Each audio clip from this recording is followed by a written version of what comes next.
The starship New Dawn moved quietly through the dark space between stars. Inside the long metal corridors, families talked and laughed as they prepared for their new life. The ship carried 200 human colonists to Kepler-4 for it to be a green world, where they would build a research station to study alien plants and animals. 8-year-old Minho pressed his face against the thick glass window in the observation deck. Stars looked like tiny diamonds scattered across black cloth. His mother, Jiwan, sat beside him, pointing out different colored suns, while his father, Gyungsu, read from a datapad about the creatures they might find on their new world. "Look there, Minho," Jiwan said softly. "That blue star has 3 planets. Maybe someday we will visit them too." Minho nodded, but his attention moved to the toy spaceship in his hands. He made quiet engine sounds as he flew it through the air. His parents were scientists who studied life on other worlds. They had told him many stories about strange animals and beautiful plants they might discover. Captain Dong-Yoon walked through the passenger areas, checking on the families. He had been flying ships between human colonies for 15 years. This was supposed to be a simple trip, just like dozens of others he had made. The colonists were peaceful people, teachers, scientists, doctors, and their families. They carried no weapons except basic tools for building their new home. "We should reach the Kepler system in 2 days," Captain Dong-Yoon announced over the ship's communication system. The weather reports from the advanced team looked very good. Clear skies and warm temperatures. The passengers cheered quietly. They had spent years planning for this moment. They would study the planet's ecosystem while living in harmony with any native life they found. Earth's government had strict rules about not harming alien worlds or their creatures. On the bridge, navigation. Officer Yunji watched the long-range sensors. "Captain, I'm picking up ships ahead." "They're not human vessels." Captain Dong-Yoon studied the display screen. 5 large ships moved in formation, blocking their path to the Kepler system. The ships were dark gray, with sharp angles and weapon ports along their sides. He recognized the design immediately. "Valkyrie Empire warships," he said quietly. "Send them our identification codes and colonial permits. Make it clear we're civilians on a peaceful mission." The Valkyrie were reptilian beings from the inner galaxy. They had built an empire through conquest and intimidation. Most other species avoided them when possible. Humans had little contact with the Valkyrie. But the few meetings had been tense and unfriendly. The lead Valkyrie ship, a massive cruiser called Dominator, moved closer to the New Dawn. Its weapon systems powered up, creating a threatening red glow along its hull. A harsh voice crackled through the communication system. "Human vessel, you are entering Valkyrie space without permission. Turn back immediately or face the consequences." Captain Dong-Yoon activated the communication system. "This is Captain Dong-Yoon of the civilian transport New Dawn. We have proper documentation for passage to Kepler-4 for to be. Our mission is scientific research only. We carry no weapons and pose no threat to your empire."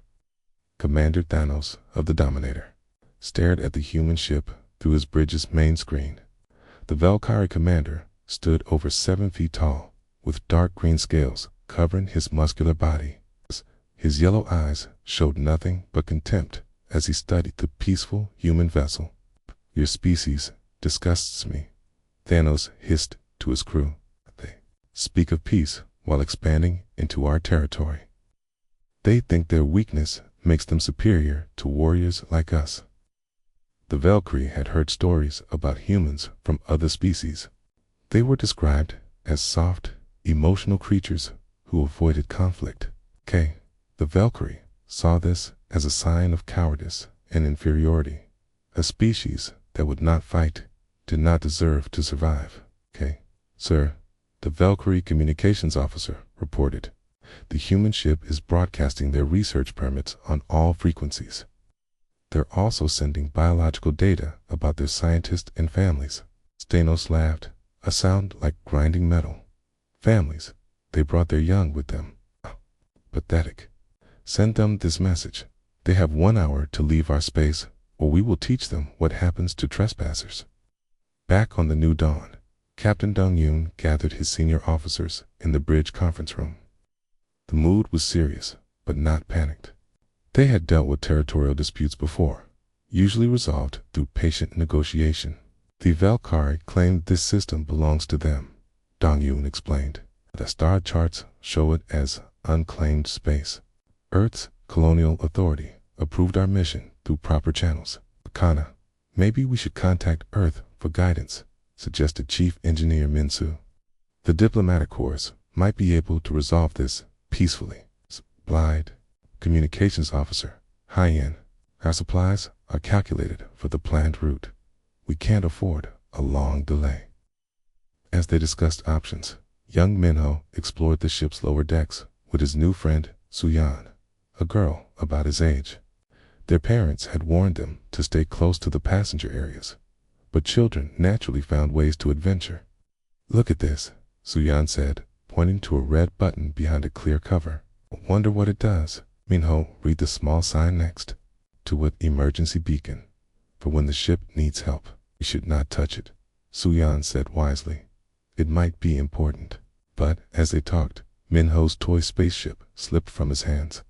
He reached to catch it and accidentally bumped into the emergency beacon's cover. The cover opened and his elbow hit the button. Immediately, bright red lights began flashing throughout the ship and a loud alarm sounded on the bridge. Captain Dong-Yoon saw the emergency beacon activate on his display. Shut it down quickly, he ordered. That was just an accident. The damage was done. The Valkyrie ships detected the distress signal and interpreted it as a call for human military assistance. Commander Thanos saw it as proof that the humans were planning an attack. They're calling for reinforcements, Thanos growled. These peaceful researchers are really advanced scouts for an invasion fleet. I should have known humans could not be trusted. His second-in-command, a younger Valkyrie named Korax, studied the sensor readings. Sir, I detect no other human ships in this sector. The signal appears to be accidental. Silence, Thanos roared. I will not be fooled by human deception.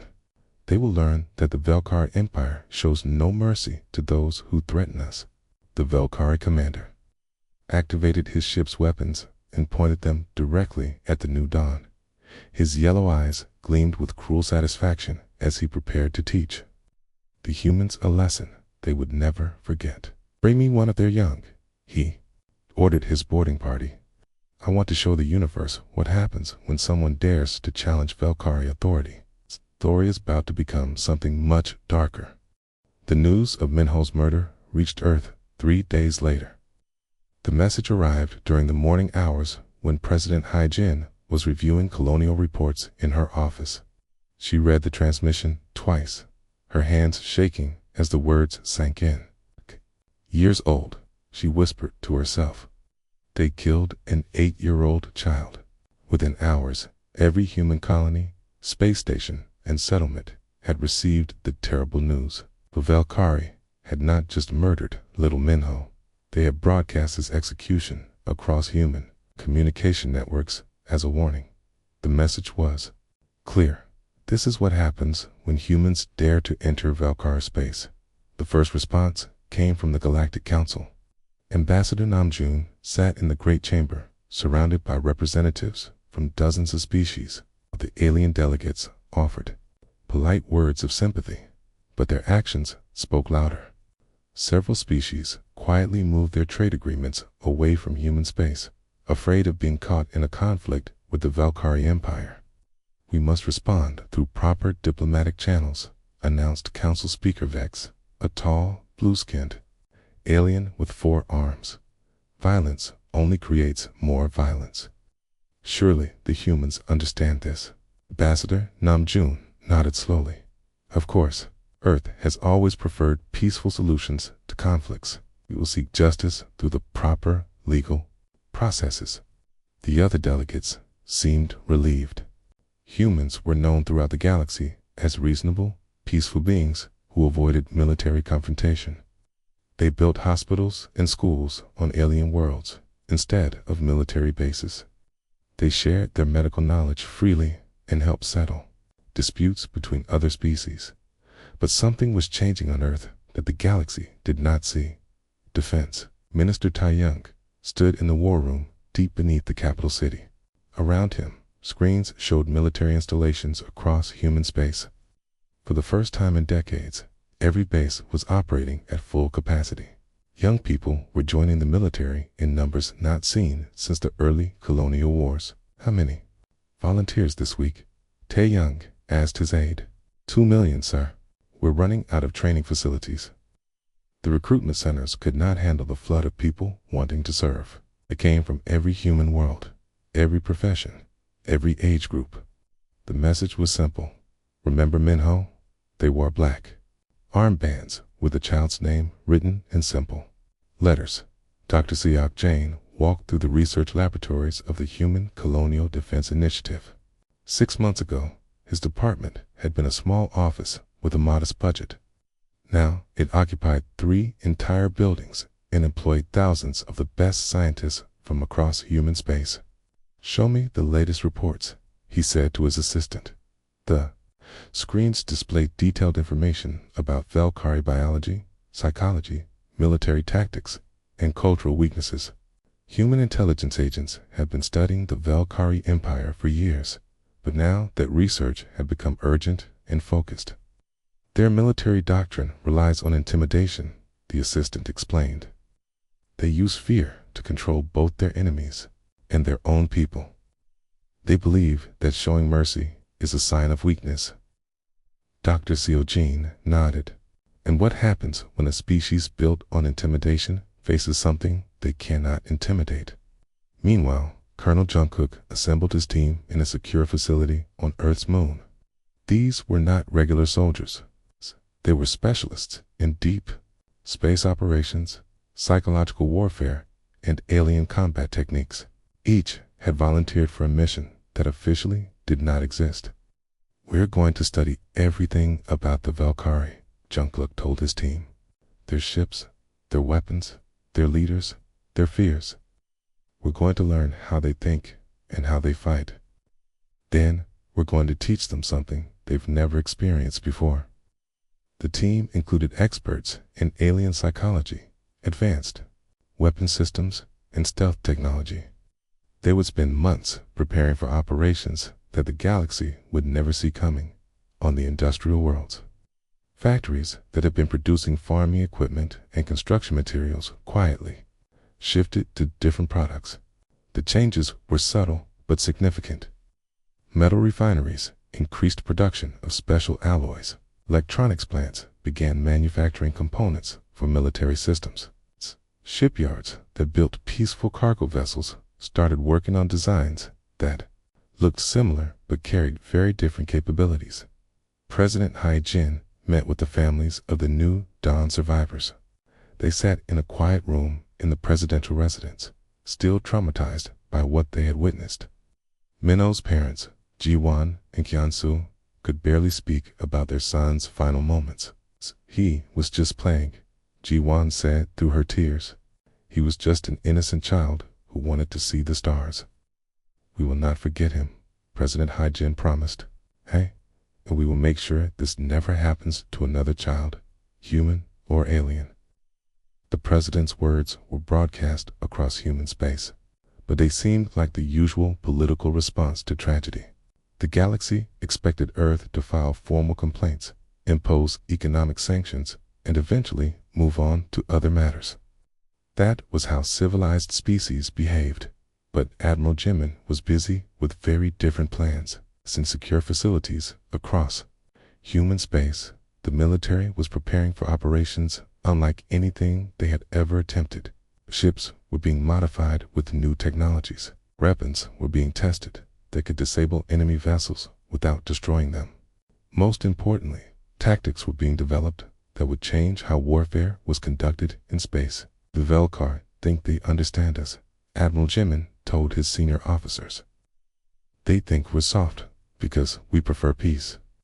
They're about to learn that choosing peace and being unable to fight are very different things. The galaxy began to notice small changes in human behavior. Trade negotiations became more direct. Diplomatic responses carried subtle warnings. Human colonies increased their security patrols, but these changes seemed minor compared to the Velkar Empire's continued expansion. Into what had been neutral space, Commander Thanos received reports that more human ships were avoiding Velkar space. He took this as proof that his message had been effective. The execution of one human child had frightened the entire species into submission. Humans are cowards, he told his officers. They will not risk losing more of their precious young. We can expand our territory without opposition. The Valkyrie military began planning new conquests, confident that humanity would not interfere. They had learned from other species' mistakes and chosen the perfect target for their demonstration of power by killing a child. They had shown that they would do anything to maintain their dominance. What they did not understand was that they had also shown humanity something about themselves. Dr. Hosiak worked in a secret laboratory, developing new types of weapons that did not kill, but did something potentially worse. His team studied the psychological profiles of Velkar soldiers, looking for ways to break their confidence and fighting spirit. Fear is their primary weapon, he explained to his researchers. But fear can be turned against those who use it.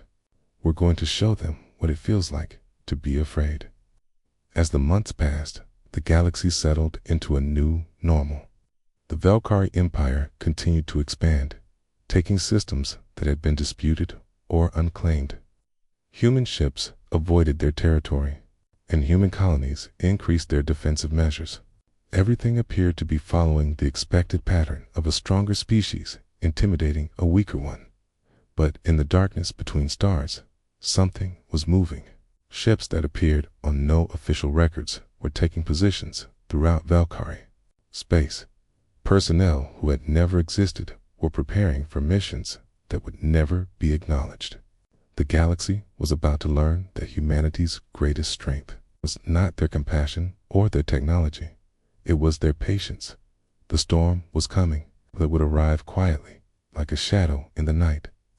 And when it struck, the universe would understand that there are some lines that should never be crossed, some innocence that should never be destroyed, and some species that should never be underestimated. The memory of a little boy named Minho was about to change everything.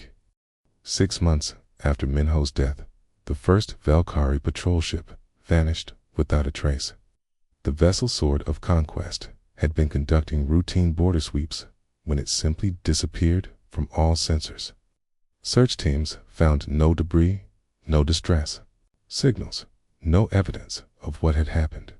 Commander Thanos read the report in his command center aboard the Dominator. The loss of one ship was not unusual in the dangers of deep space. Equipment could fail, navigation errors could send ships into deadly asteroid fields, and space pirates sometimes attacked isolated vessels, probably hit an uncharted gravity. Well, he told his staff, ordered the other patrols to be more careful with their navigation. But 3 days later, another ship went missing. Then another. Within 2 weeks, 7 Valkyrie vessels had vanished from different sectors of their territory. The pattern was too consistent to be accidents. The breakthrough came when patrol ship Iron Fist was found drifting in space, its engines cold and its crew gone. Boarding teams discovered that the ship was completely intact. All systems worked perfectly. The crew quarters still contained personal belongings and half-finished meals, but every single Valkyrie soldier had disappeared in the ship's main corridor. Someone had carved words into the metal wall with precise cuts. His name was Minho. Commander Thanos stared at the message, his yellow eyes burning with rage. Possible. Humans don't have the technology to do this. Peaceful farmers and scientists, but the evidence was undeniable. Someone was hunting Valkyrie ships, and they were very good at it. Captain Yungi floated in the command center of the stealth ship Shadow Walker. Around him, his crew monitored Valkyrie communications and tracked their patrol routes. The Shadow Walker was one of 12 ships that officially did not exist, built in secret facilities and crewed by volunteers who had given up their identities to serve. Next target is the heavy cruiser Blood Moon, reported Lieutenant Era, carrying a full battalion of Valkyrie Marines. Too many for extraction, Yungi decided. We'll use the Fear Protocol instead. The Fear Protocol was Dr. Hoziak's creation, a combination of psychological warfare and advanced technology. Instead of taking prisoners, they would leave the Valkyrie alive, but terrified. The Shadow Walker approached the Blood Moon, using stealth systems that made it invisible to Valkyrie sensors.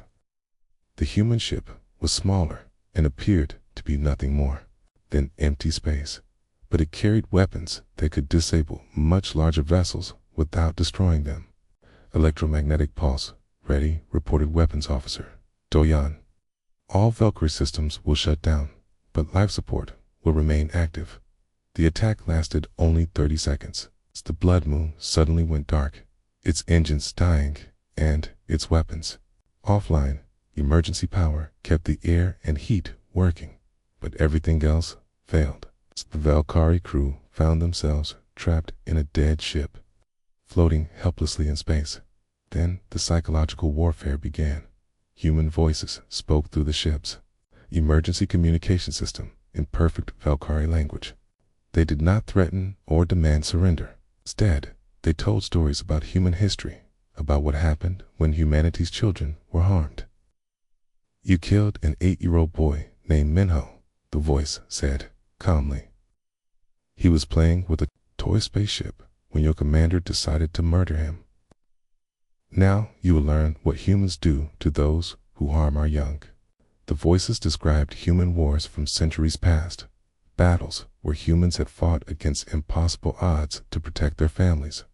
They explained how humans had defeated enemies much stronger than themselves through determination and clever tactics.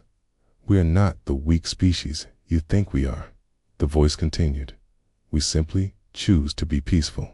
Okay, but you have made that choice impossible. After 6 hours of listening to these stories, the Valkyrie crew was rescued by one of their own ships. They were physically unharmed, but psychologically shaken. They had experienced something no Valkyrie warrior expected: helplessness.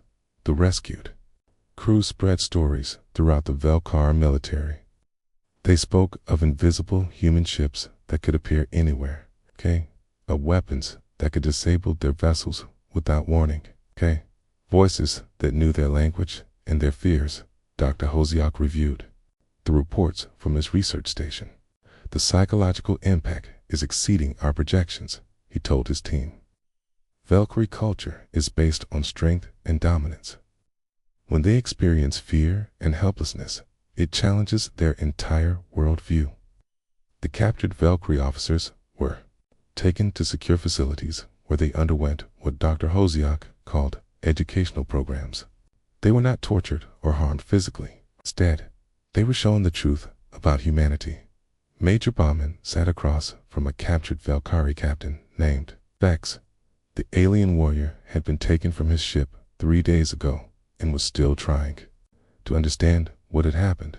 Why don't you just kill me? Vex asked. That's what we would do to prisoners. Because we're not like you, Bauman replied. We want you to understand something important. Your commander murdered a child, an innocent 8-year-old boy who had never hurt anyone. Bauman showed Vex recordings of Minho playing with his parents, laughing and learning about the stars. He showed him pictures of other human children in schools and playgrounds across the galaxy. This is what you destroyed, Bauman said. Not a soldier or a threat, a child who wanted to explore the universe and learn about alien life. Carrie, Captain, watched the images with growing confusion. In his culture, the weak were expected to be eliminated. Showing mercy was seen as a character flaw. But these humans seem to value their young above everything else. I don't understand, Vex admitted. Why do you care so much about one small human? Because every child is precious, Bowman explained. Every child represents the future. When you kill a child, you don't just end one life. You destroy all the possibilities that child might have created. The educational programs continued for weeks.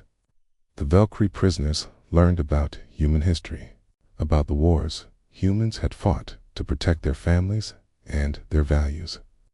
They saw footage of human soldiers making impossible sacrifices to save civilian lives, but they also learned about human achievements.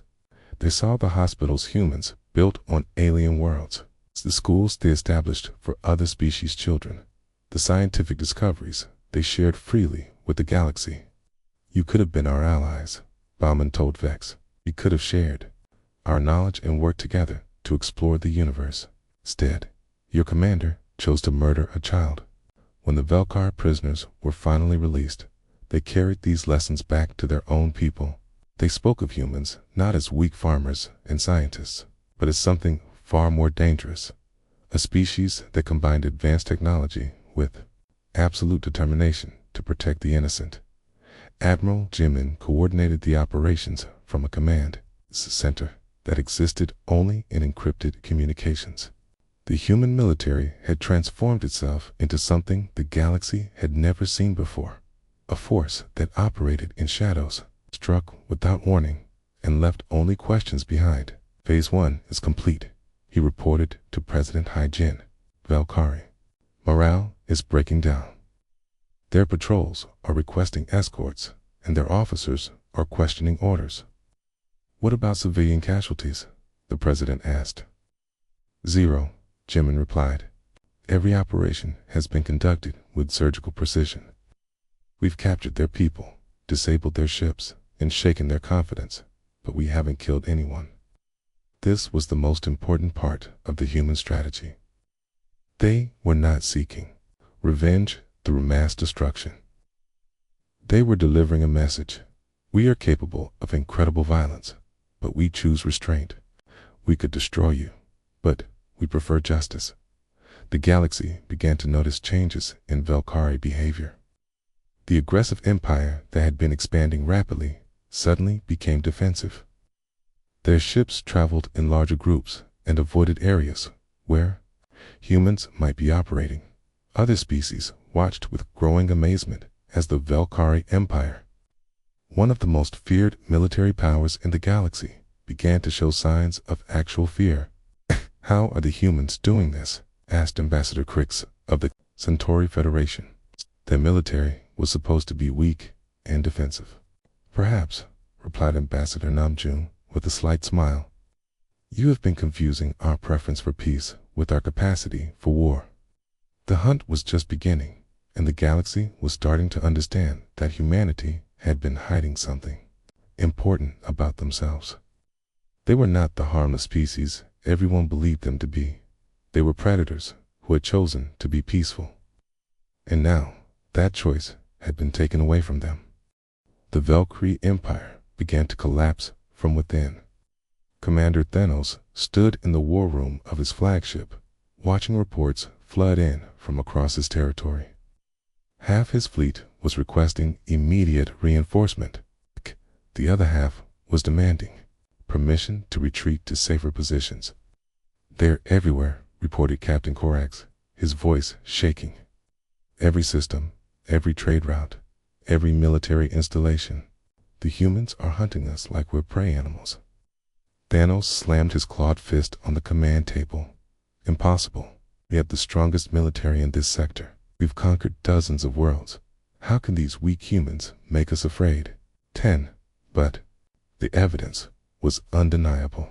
Valkyrie ships were being disabled daily. Crews were being captured, educated, and released with stories that spread fear throughout the Empire. Worse, some Valkyrie soldiers were beginning to question whether their commanders had made a terrible mistake. Sir, Corax said carefully, maybe we should consider negotiating with the humans. They've proven they could have destroyed us already, but they haven't. They're showing mercy we would never show them. Thanos' yellow eyes burned with rage. Never. I will not bow to inferior species, no matter what tricks they use. The commander activated the Empire's emergency communication system, sending a message to every Valkyrie world and ship. Citizens of the Empire, we face a new threat. The humans have revealed their true nature as sneaky cowards who would attack from shadows. But we are Valkyrie warriors. We do not fear anyone. The message was broadcast across the galaxy, reaching the ears of every species. For the first time, the Valkyrie were publicly asking for help against humanity. In the Galactic Council chambers, representatives from dozens of species gathered for an emergency session. The mood was tense and confused. Many species had assumed the humans would respond to Minho's murder with diplomatic protests and economic sanctions. Instead, they had launched a campaign that was systematically destroying one of the galaxy's most powerful militaries. The situation has gone too far, declared Speaker Vex. We must intervene before this conflict spreads to other systems. Ambassador Namjoon stood slowly, his expression calm but serious. The Galactic Council had its chance to intervene when an innocent child was murdered. You chose to offer sympathy while doing nothing to prevent such crimes in the future. But surely you can see that continued violence will only make things worse, argued Ambassador Drek of the Zephyrian Commonwealth. You're right, Namjoon replied. That's why we haven't killed anyone. Every Valkyrie soldier we've captured has been returned alive and unharmed. We've disabled their ships without destroying them. We've shown restraint that they would never show us. The council chamber fell silent. The representatives had not expected this response from the usually diplomatic human ambassador. What do you want? Speaker Vex asked finally. Justice, Namjoon replied simply. The beings responsible for murdering Minho will face trial for their crimes, and the galaxy will implement protections to ensure no species can harm another's children without consequences. Meanwhile, General Sunmi prepared for the final phase of the human campaign. Her forces had spent months positioning themselves around the Valkyrie homeworld of Drakmor. The planet was heavily defended with orbital weapons platforms, shield generators, and millions of soldiers. All units report ready, announced Colonel Tyen from the command ship. We have disabled their outer defenses and their communication arrays. The planetary shield is the only thing protecting them now. General Sunmi studied the tactical display. The Valkyrie had pulled back their scattered forces to make a final stand at their homeworld. Exactly what the humans had expected them to do.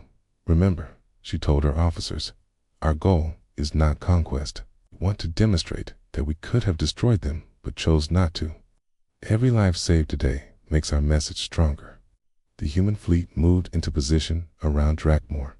The ships were unlike anything the galaxy had ever seen.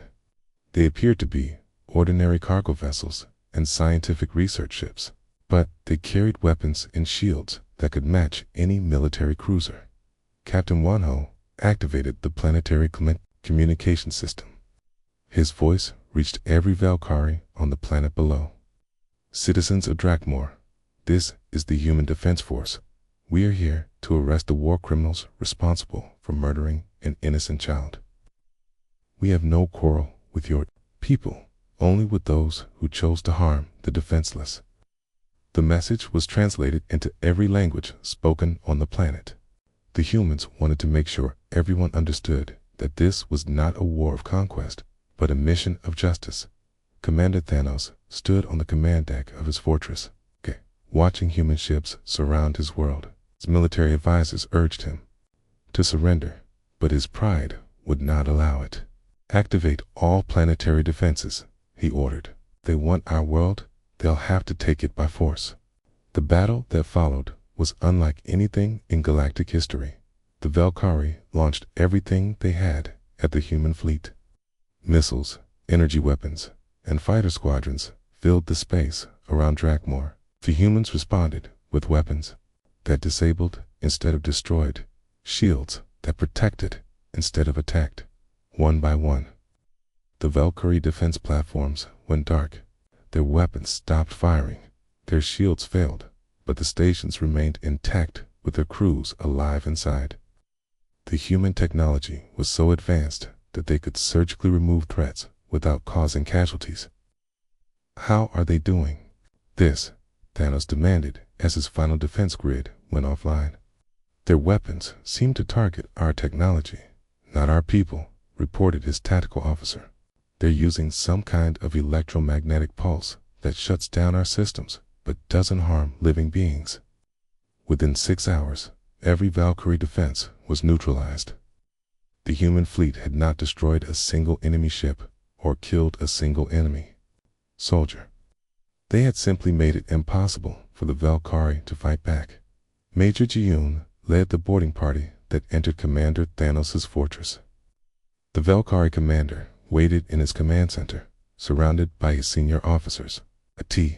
Had all chosen to face capture rather than hide. "I am Major Ji-yoon of the Human Defense Force," she announced calmly. "Commander Thanos, you are under arrest for the murder of Minho Kim, age 8, and 4 crimes against galactic peace." Thanos looked at the small human woman who had somehow defeated his entire empire. "You're just going to arrest me and not execute me for opposing you?" "We're not like you," Ji-yoon replied. "We believe in justice, not revenge. You will face trial for your crimes, and if found guilty, you will face appropriate punishment under galactic law." The Valkyrie commander was placed in custody, along with the officers who had participated in Minho's murder. They were treated with respect and dignity, something that confused them deeply as the news spread across the galaxy. Species that had feared the Valkyrie Empire watched in amazement. Humanity had accomplished something that seemed impossible. They had defeated a major military power without becoming the thing they fought. AGAINST, Dr. Cha-yoon, arrived on Drakmor 3 days later to establish temporary medical facilities for both humans and Valkyrie.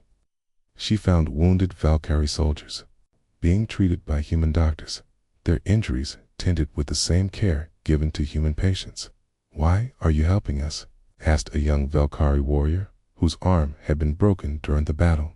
"Because that's what we do," Dr. Cha-yoon replied simply. "We help people, regardless of their species or their past actions." The galaxy watched as humans began the process of rebuilding what they had torn down. They didn't occupy Valkyrie worlds or steal their resources. Instead, they worked with local leaders to establish new governments that would protect all citizens, including the most vulnerable. Judge Yunwoo arrived to oversee the War Crimes Tribunal. The trial would be conducted according to galactic law, with full rights for the accused and complete transparency for the public. "This is not about revenge," Judge Yunwoo announced at the opening session. "This is about justice for a murdered child and ensuring that such crimes never happen again." The trial was broadcast across the galaxy for the first time. Every species could see exactly what had happened to young Minho and why humanity had responded so decisively. Commander Thanos sat in the defendant's chair, finally understanding the magnitude of what he had done. He had not just killed one human child. He had awakened something in humanity that would change the galaxy forever. The reckoning had come, and the universe would never be the same. 1 year after the Valkyrie War ended, the galaxy had changed in ways no one could have predicted. Ambassador Sumin stood before the Galactic Council, representing not just Earth, but humanity's new role as protectors of the innocent across the stars. "The trial of Commander Thanos and his officers has concluded," she announced to the assembled delegates. "They have been found guilty of murder and crimes against galactic peace. Their sentence is life imprisonment with the possibility of rehabilitation through community service." The sentence had surprised many species, expected humans to demand execution or lifetime torture. Instead, the convicted Valkyrie would spend their remaining years helping to build schools and hospitals on worlds they had once terrorized. We believe in justice, not revenge, Ambassador Suman continued. Our goal was never to destroy the Valkyrie Empire, but to ensure that no child of any species would suffer as Minho did. In the months following the war, humanity had kept their promise. Human medical teams worked alongside former Valkyrie soldiers to rebuild damaged worlds. Human teachers helped establish schools where Valkyrie children learned alongside the offspring of species their empire had once oppressed. The transformation was remarkable to witness. Fleet Admiral Dae-sung commanded the new Galactic Protection Force from his flagship, the Remembrance. The ship's name honored little Minho while serving as a warning to those who might threaten other innocents. The fleet consisted of vessels from dozens of species, but humanity provided the leadership and advanced technology, Admiral reported. Captain Heinwu, we're receiving a distress call from the Centauri system. Pirates are attacking a civilian transport carrying refugees. Dispatch the closest patrol group, Dae-sung ordered. Full protection protocols. No one gets hurt on our watch. The Galactic Protection Force operated under simple rules. Protect the innocent. Capture rather than kill when possible, and show mercy to those who surrendered. These principles had been written by human hands, but embraced by species across the galaxy. The pirates, who had been terrorizing the Centauri system, learned quickly what happened when they faced the new galactic order. Their ships were disabled with the same electromagnetic weapons that had defeated the Valkyrie. Their crews were captured and given a choice: face trial for their crimes or join rehabilitation programs that would help them become productive citizens. Most chose rehabilitation. Dr. Che-young walked through the halls of the Minho Foundation's main hospital on New Seoul Station. This facility treated patients from over 40 different species, all free of charge. The foundation had grown from a small memorial into the galaxy's largest charitable organization. Kada called Nurse Minsu. The new Valkyrie patients have arrived. They're the survivors from the mining accident on Kepler 7. Dr. Chow-young nodded and headed to the emergency treatment center. She found 12 injured Valkyrie workers being treated by human doctors and Valkyrie medics working side by side. Sight would have been impossible just 2 years ago. How are they responding to treatment? She asked Dr. Jinwan, the lead surgeon. Very well. The new medical techniques we developed are working on Valkyrie physiology better than we hoped. Tia, they should all make full recoveries. The Minho Foundation had become something unique in galactic history, an organization catered to protecting and caring for children of all species. They are security forces drawn from volunteers across human space, operated with the same advanced technology that had defeated the Valkyrie Empire. But their greatest weapon was not technology. It was the moral authority that came from choosing protection over conquest. Rehabilitation coordinator Wan Wu met with former Valkyrie commander Korax in a comfortable office on Harmony Station. The Valkyrie officer had volunteered for the rehabilitation program after witnessing human mercy during the war. I still don't understand your species, Korax admitted. Could have wiped us out completely. Why did you choose to save us instead? Because that's what Minho would have wanted. Wan Wu replied simply. He was curious about alien life. He would have wanted to learn from you, not destroy you. Korax looked at the pictures on the wall showing human and Valkyrie children playing together in the Foundation schools. We called him weak because he was small and peaceful, but he was stronger than any of our warriors, wasn't he? Strength isn't about causing pain, Wan Wu explained. Real strength is protecting those who cannot protect themselves. Minho had that kind of strength, even at 8 years old. The rehabilitation programs had become a model for the galaxy. Former pirates, raiders, and aggressive military officers learned new ways to live. They discovered that cooperation brought better results than conquest. That building was more satisfying than destroying. Some species struggled with these concepts, but none questioned the results.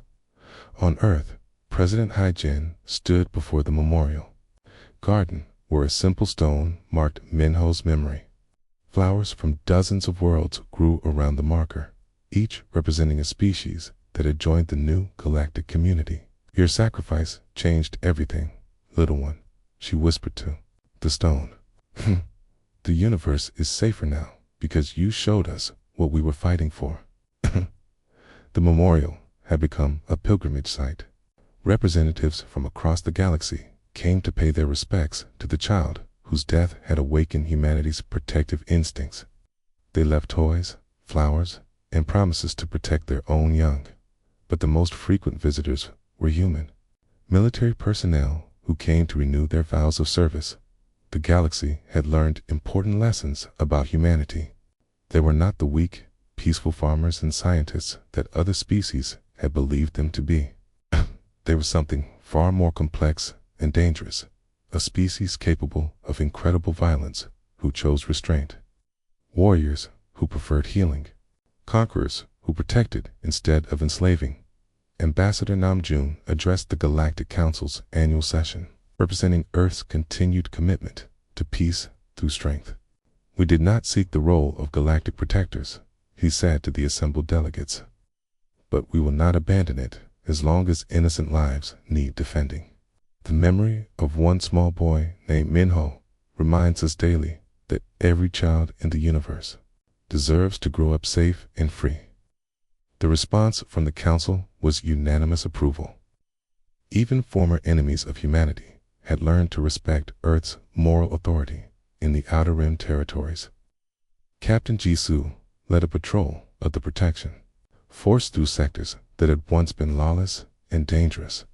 Pirates and raiders had either joined the rehabilitation programs or fled to distant systems where they hoped human ships would never find them. Captain, reported Lieutenant Yunzio, long-range sensors are detecting a distress signal from an uncharted system. It appears to be a civilian ship under attack. Set course immediately, Jisoo ordered. Maximum speed. This was the new reality of the galaxy. Humanity's response to one murdered child had created a protective network that spanned the stars. No corner of space was too remote, no species too alien, no child too different to deserve protection. The attacking raiders in the uncharted system learned what hundreds of others had discovered. When innocent lives were threatened, humans appeared like shadows in the night. They came with overwhelming force, but used it with surgical precision. They offered mercy to those who surrendered and justice to those who did not. The rescued civilians were a species the humans had never encountered before. They had blue skin for arms and communicated through musical sounds. But their children looked at their rescuers with the same gratitude that any human child would show. "Why did you help us?" asked the alien captain through a translation device. "We are strangers to you." Captain Jisoo knelt down to speak with one of the alien children, a small being who reminded her of another child from long ago. "Because all children deserve to see the stars," she replied. A little boy named Minho taught us that. Ate, the galaxy, had found its guardians. Ate, and they carried the memory of an 8-year-old human boy who had loved toy spaceships and dreamed of exploring alien worlds. His murder had awakened something in humanity that could never be put back to sleep. The universe was vast and dangerous, filled with species that saw violence as strength and cruelty as wisdom. But now it also contained protectors who understood that true power came from defending those who could not defend themselves. Commander Thanos, serving his sentence in a rehabilitation facility, watched through a window as human and Valkyrie children played together in the courtyard below. Ki finally understood what he had destroyed and what he had awakened. His name was Minho, he whispered to himself. The words now a prayer for forgiveness rather than a taunt. The boy's legacy lived on in every protected ship, every rescued child, every act of mercy shown to former enemies. The galaxy had learned that there are some lines that must never be crossed, some innocence that must never be destroyed. And watching over it all was the memory of a small boy who had wanted nothing more than to explore the stars and learn about the wonderful diversity of life in the universe.